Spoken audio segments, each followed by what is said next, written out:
Bem, estamos começando aqui mais um Papo Aberto, hoje com a presença do nosso amigo queridíssimo Edgardo Escorteganha, que é enólogo da vinícola Luiz Argenta e também produtor de presuntos. Ele é o proprietário da Granero, que todos nós também conhecemos, um produto maravilhoso que nós encontramos nos principais supermercados aí do nosso estado e também do restante do país. Muito obrigado pela presença. Obrigado, doutor Leandro. Um prazer estar aqui contigo, dividindo essas informações, vinho, presunto, charcutaria. Nós brifávamos antes aqui esse bate-papo e eu cheguei à conclusão de que nós temos que ter dois blocos aqui. Um para falar de vinhos e outro para falar dos presuntos. Começando por vinhos. Esse gosto por vinhos é de família, já imagino que vem de geração para geração. Sim, doutor Leandro. A minha família é uma família humilde de Flores da Cunha, na Serra Gaúcha, do interior. Meu bisavô chegou da Itália, meu avô, meu pai sempre sobreviveram produzindo uvas e às vezes fazendo vinho de uva americana, colonial, etc. E eu nasci nos anos 80, início dos anos 80, no meio de um vinhedo, praticamente, né? Me criei no meio de um vinhedo e só sabia fazer isso. Final dos anos 90, até por afinidade e tudo, eu decidi estudar enologia e dar continuidade nesse percurso vitivinícola praticamente. E tu foste longe estudar enologia? Sim, porque com toda essa bagagem italiana, meus pais ainda hoje falam o dialeto vêneto em casa, meu pai com minha mãe falam o dialeto vêneto antigo, né? E tendo toda essa... vendo esse negócio de Itália e tal, eu sempre quis ir para a Itália. Então, depois que eu me formei em técnico de enologia aqui no Brasil, em Bento Gonçalves, eu fui buscar a informação da Itália. E na época eu não tinha computador, não tinha e-mail, não tinha nada. Mandei cartas para algumas universidades italianas. E a Universidade de Udine, no Friuli, me recebeu e organizou um estágio para mim fazer lá na Itália, em 2002. E foi a partir daí que engatilhou a minha volta em 2004 para fazer a faculdade e o mestrado de enologia. Então eu passei 5 anos estudando vinhos na Itália. E hoje tu é o enólogo-chefe da Luiz Argenta. A Luiz Argenta é muito reconhecida pelos vinhos tintos, brancos e também pelos espumantes. No nosso estado eu vejo que existe um destaque muito grande e que cada vez se pronuncia mais em relação aos espumantes. Por que o espumante gaúcho deu tão certo? O terroir nosso é fantástico. Nós temos um clima, nós temos uma condição tanto de solo como de variedade, como de clima e método de elaboração que se resume em terroir, onde nós conseguimos preservar muito o que é o frescor, o que é a acidez e transmitir isso para a taça. Hoje a Luiz Argenta produz praticamente 50% da sua produção são espumantes, né? E a outra metade são vinhos brancos e tintos. 25 brancos, 25 tintos. Desde o momento da concepção, porque a Luiz Argenta tem uma história bem, abrindo um parênteses aqui, bem importante para o mundo vitivinícola. Onde hoje é a Luiz Argenta, foi onde em 29 foram plantadas as primeiras variedades vitiviníferas do Brasil. Então a Luiz Argenta carrega consigo uma história do vinho brasileiro importante, que o Deonir e o Neco Argenta, que são sócios do proprietário do Grupo Argenta, compraram isso em 99. E dali decidiram... E as videiras estão preservadas ainda? Tem uma parte preservada, claro que depois a gente foi videiras renovando. Centenárias. Exatamente, nós fomos renovando, né, para poder ter um produto ainda mais fresco. Enfim, a videira tem um limite de vida, né? Perfeito. Então, a parte interessante da Luiz Argenta é que tanto o Niro e o Neco, quando eles compraram esse terreno, eles não transformaram aquilo em um condomínio. Deram continuidade para a vitivinicultura, entendendo que lá atrás, há quase 100 anos praticamente, já se produzia o Riesling itálico de qualidade, que era da marca Grande União na época, já se produzia Chardonnay, já se produzia o Merlot, e o terroir era avocado. E depois com a minha chegada em 2009, quando a Luiz Argenta começou suas atividades na Planta Nova, produziu os primeiros vinhos, nós começamos a entender já de cedo que os espumantes e os brancos tomavam um rumo completamente diferente, né? Claro que tem tintos maravilhosos porque a gente seleciona peso por planta e tudo, mas assim foi se desenhando e fomos seguindo o que a Serra Gaúcha nos entrega de melhor. Nós temos um problema muito grande aqui, que é o descaminho, né, da bebida alcoólica, e o vinho é uma das principais, que vem do Uruguai, vem da Argentina principalmente, e há um dado aqui de que muito das apreensões, se somadas todas, se for comparar com a produção dessas vinícolas, desses rótulos apreendidos, é maior do que a própria produção, ou seja, estamos trazendo vinhos falsos. Por outro lado, as pessoas muitas vezes reclamam, eu comprei um vinho X de uma grande vinícola lá da Argentina, voltei a comprar do mesmo rótulo e não tinha o mesmo sabor, eventualmente por se tratar de uma bebida falsificada. E a gente tem aqui em casa, e aí eu falo do Rio Grande do Sul, bebidas maravilhosas, onde a gente tem toda a segurança de estar consumindo um produto que realmente é autêntico, é genuíno e de qualidade bastante superior. Exatamente, isso infelizmente é um problema que a gente vive no Brasil, do descaminho. Se como é fraude, é descaminho, nós não temos como medir isso, mas como tu bem falou, existe uma expectativa aí, né, já uma tendência de ter um volume maior do que nós produzimos no Brasil, com certeza. E esse vinho, além de uma boa parte dele ser falso, a gente não tem certeza se faz bem para a saúde, porque não passa pelo crivo do Ministério da Agricultura, das análises e tudo, né? Então, óbvio, tem vinhos que vêm legalmente importado, que passa por todas essas análises para entrar aqui, mas tem muito desse que é o descaminho que tem, por isso que a gente encontra às vezes sabores diferentes, até a rolha é diferente do que é o original. E às vezes uma digestão diferente, a pessoa, me pesou o vinho, me deu dor de cabeça, nunca tinha me dado, será que... A gente precisa nós precisamos ser mais patriotas, nós precisamos dar valor para o nosso produto, como fazem os outros países, porque nós temos que pensar o seguinte, pessoal, que atrás de uma taça de vinho tem o trabalho de muitos homens e mulheres, produtores, produtoras, que estão incansavelmente olhando para o céu, olhando para o clima, né? Entendendo se vai chover, se não vai chover, se vai dar tempestade, chuva de pedra, granizo. Então, é a economia do nosso estado, é a economia do Brasil que roda em função disso. E indo até um pouco mais longe, nós temos um preconceito também com os preços, porque o vinho importado é mais barato que o vinho brasileiro. Eu não concordo com isso. Nós temos vinhos brasileiros de todos os preços e de todas as qualidades. Nós temos que buscar, encontrar, dar esse voto, porque eu tenho certeza que o consumidor, ou quem vai consumir o vinho, né, o pessoal de casa, vai encontrar qualidade, porque nós temos muita qualidade aqui no Brasil, dentro de todas as tipologias de vinho. Agora, inclusive, se produz vinho no Sudeste, no Centro-Oeste, em outras regiões. Sim, no Nordeste. Né? Exato, que nem se pensava isso há muitos anos atrás. É por isso que as pessoas precisam dar um voto de confiança antes de entrar o preconceito e degustar, experimentar o vinho brasileiro. E na Luiz Argenta, nós temos lá os espumantes, temos os vinhos tintos e brancos. Me fala um pouco também dos tintos, como é produzir vinhos tintos na Luiz Argenta.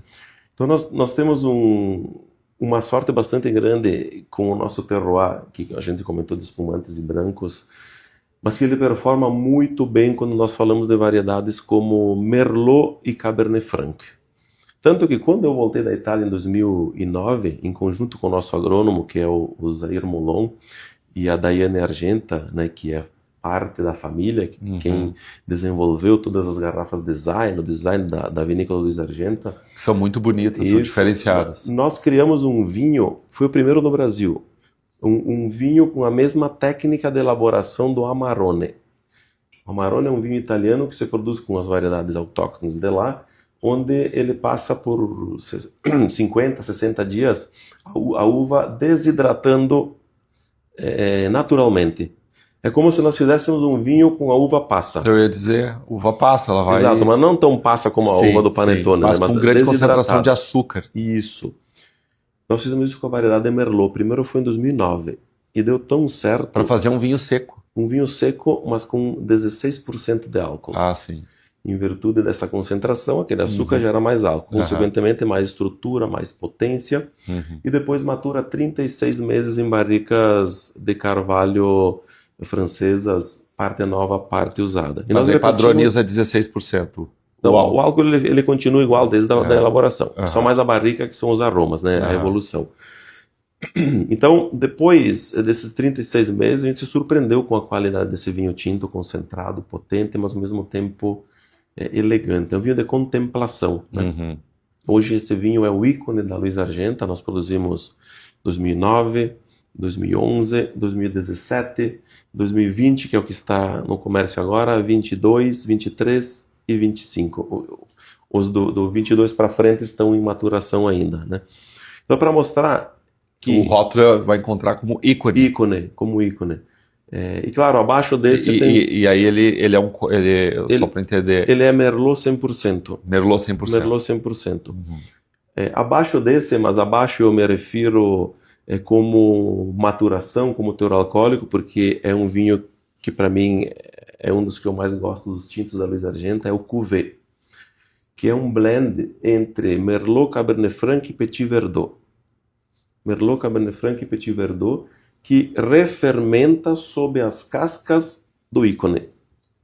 Então é um estilo ripasso italiano como método de elaboração. Porém com as nossas variedades... Mas no nosso estado é singular ou tem outros vinícolas que produzem exatamente assim? Então, nós somos os primeiros em 2009. Depois teve outras vinícolas que replicaram vendo o nosso sucesso, né? Mas voltando para os vinhos normais, como Cabernet Franc, Merlot, até mesmo Taná, enfim, outras variedades que nós temos na Luiz Argenta, nós temos em relação a esse terroir que eu falei, característico para brancos e espumantes, nós temos vinhos que são tintos mais frescos. Tem acidez um pouco mais alta, acidez boa, né? E faz com que esses vinhos podem ser guardados por mais tempo. Ou se consumido antes, vão ser mais frescos, muito gastronômicos. Fresco, eu me refiro vinhos um pouco mais ácidos que nos faz salivar. E quando nos faz salivar, nós comemos uma carne mais gorda, comer um prato mais concentrado, é o vinho que nós precisamos para fazer a harmonização. E não só aquele vinho redondo, macio, quase doce, né, que aí não vai harmonizar com esses pratos. Eu não posso deixar aqui de mandar um abraço para dois amigões, na verdade 3, que são amigos da casa aqui, o Leocir Vanazzi da Vinhos do Mundo, também grande entendedor de vinhos, também, bem como o Everton e o Arthur da Bebidas do Sul. Nosso abraço aí também, grandes entendedores, grandes comercializadores de vinhos, muito sérios e que com certeza vão estar nos acompanhando aqui nesse bate-papo. Nossos parceiros e que difundem a qualidade do vinho também, né, e a cultura do vinho. Sem dúvida. E nos brancos da Luiz Argenta, o que a gente vai encontrar? Nos brancos nós vamos encontrar diversas variedades. Nós somos uma das vinícolas que mais tem diversidade em brancos, inclusive em diversidades de garrafas design, né? Eu sempre costumo falar que a primeira compra, a primeira vista desses vinhos brancos pela garrafa design, mas a preocupação minha como enólogo é fazer com que dentro tenha um líquido, um vinho, que impressione mais do que a garrafa no segundo momento, né? Nos brancos nós temos uma das variedades que nós sempre apostamos, pessoal, Leandro, é a Gewürztraminer. Ah, sim. Uma variedade difícil de se falar, né? Gewürztraminer. E é uma variedade... A Luiz Argenta é a maior produtora do Brasil dessa variedade. É um vinho mais doce. Não, ele não é doce. Porque eu conheço essa uva de vinhos suaves. Exato. Né?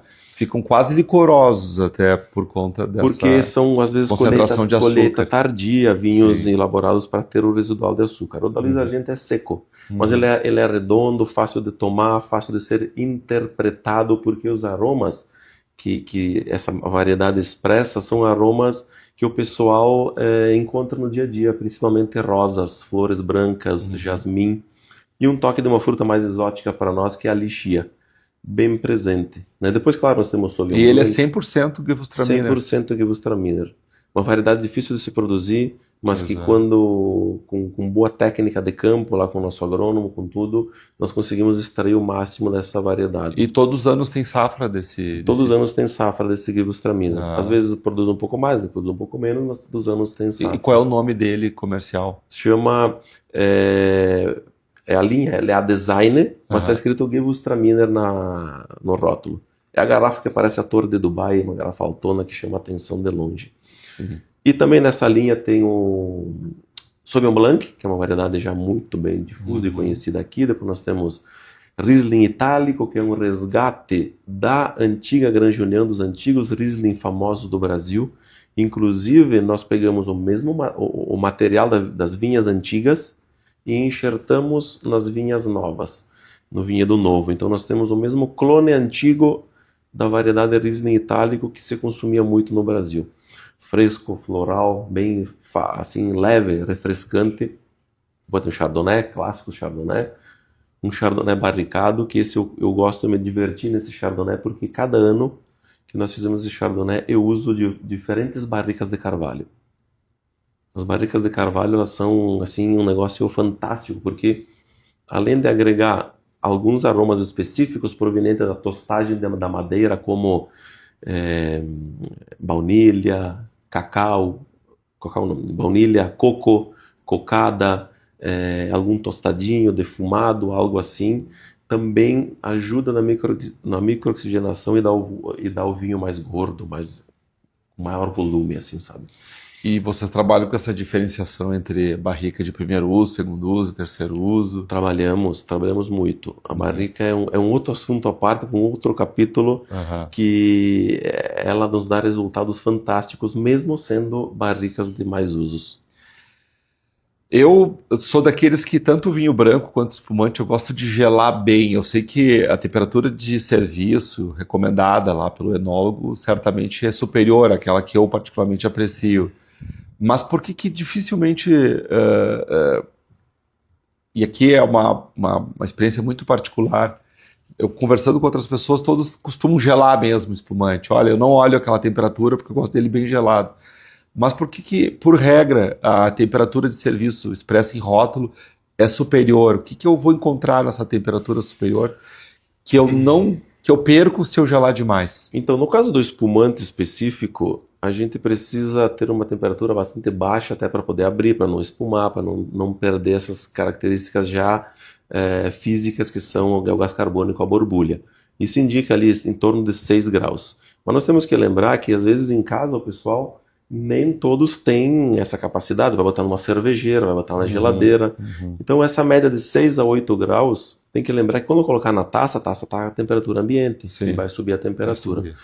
O espumante eu orientaria nessa temperatura aí aproximadamente, porque senão a gente perde o gás carbônico, né? Já o branco barricado, ele precisa estar de 10 a 12, porque os aromas que estão aí são aromas mais pesados. E esses aromas mais pesados, eles volatilizam menos com a temperatura fria. E aí nós perdemos uma parte dos aromas. Tá aí uma explicação que eu não tinha. Eu sou daqueles que bota no freezer quando está quase congelando o tiro para tomar. Melhor não. Certamente estou perdendo muito dessa experiência que eu posso explorar com a temperatura correta. Vinho combina com presunto? Vinho combina. No próximo bloco a gente vai estar falando sobre presunto, que também é uma outra especialidade do Edgar, e que eu tenho certeza vocês vão se surpreender com as informações que ele vai trazer para nós. E se você tem pergunta, não deixe de fazer, coloque nos comentários. Eu tenho certeza, o Edgar, acompanhando depois essas perguntas, vai ter o maior prazer em respondê-las, cada uma delas, tá bom? Até mais. Obrigado.